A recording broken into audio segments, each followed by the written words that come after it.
তপ্ত তীখাৰে অগ্নি শক্তি ৰক্ত বৰ্ণে জ্বলে জ্বলিলে তপ্ত তীখাৰে অগ্নি শক্তি ৰক্ত বৰ্ণে জ্বলে জ্বলিলে মুক্তি পিয়াসী সুপ্ত মানুহৰ বক্ষ তীখা হৈ গলে গলিলে মুক্তি পিয়াসী সুপ্ত মানুহৰ বক্ষ তীখা হৈ গলে গলিলে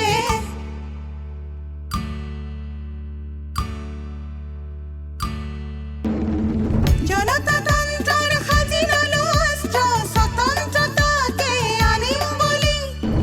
জনতাতন্ত্ৰৰ সাজি ললো অস্ত্ৰ স্বতন্ত্ৰতাকে আনিম বুলি শোষণ জৰ্জৰ সহস্ৰ মানুহৰ আৰ্তনাদ আৰু নুশুনো বুলি শোষণ জৰ্জৰ সহস্ৰ মানুহৰ আৰ্তনাদ আৰু নুশুনো বুলি আমাৰে দেশতে ফল্গু সদৃশ